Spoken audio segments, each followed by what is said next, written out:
Hello നമസ്കാരം. ആട് 3 സിനിമയുടെ ട്രെയിലർ ഇപ്പോൾ പുറത്തിറങ്ങിയിട്ടുണ്ട്. അതിനു മുമ്പേ നമ്മുടെ ചാനൽ ഇഷ്ടപ്പെട്ട് കഴിഞ്ഞാൽ സബ്സ്ക്രൈബ് ചെയ്ത് സഹായിക്കണം. വീഡിയോ ഇഷ്ടപ്പെട്ട് കഴിഞ്ഞാൽ ലൈക്ക് ചെയ്യുക. ട്രെയിലറിൻ്റെ ദൈർഘ്യം എന്ന് പറയുന്നത് 3 മിനിറ്റ് 2 സെക്കൻഡ്സുമാണ്. ട്രെയിലർ എനിക്ക് ഗംഭീരമായിട്ട് ഇഷ്ടപ്പെട്ടു.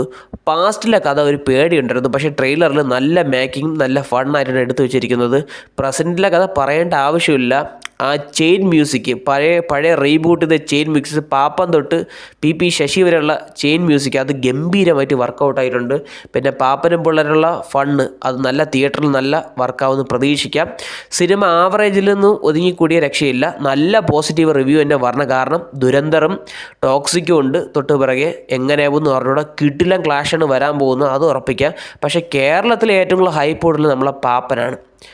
പാപ്പൻ 100 കോടിക്ക് മേളിൽ അടിക്കുമെന്നാണ് എല്ലാവരും പ്രതീക്ഷിക്കുന്നത്. എനിക്കും ഉണ്ട് ആ പ്രതീക്ഷ. പക്ഷേ നല്ല പോസിറ്റീവ് റിവ്യൂ വരണം. നല്ല കോമഡിയൊക്കെ നല്ല വർക്കാവണം. നല്ല സ്ക്രിപ്റ്റിങ്ങും സ്ക്രീൻ പ്ലാനിങ്ങും നല്ല ഗംഭീരമായിരിക്കണം. അത് മാത്രമല്ല, ഇത് പാർട്ട് 1 ആണ്. ആട് 3 ദി ലാസ്റ്റ് റൈഡ് പാർട്ട് 1 ആണ്. പാർട്ട് 2 ഉണ്ട്. അപ്പം പാപ്പനും പിള്ളേരും മാർച്ച് 19 തൂക്കട്ടെ എന്ന് ആശംസിച്ചുകൊണ്ട് ഈ വീഡിയോയുടെ അവസാനിപ്പിക്കുന്നത്. ട്രെയിലർ എത്ര പേർക്ക് ഇഷ്ടപ്പെട്ടെന്ന് കമൻറ്റ് ബോക്സിൽ രേഖപ്പെടുത്തുക. വീഡിയോ ഇഷ്ടപ്പെട്ടു കഴിഞ്ഞാൽ ലൈക്ക് ചെയ്യുക.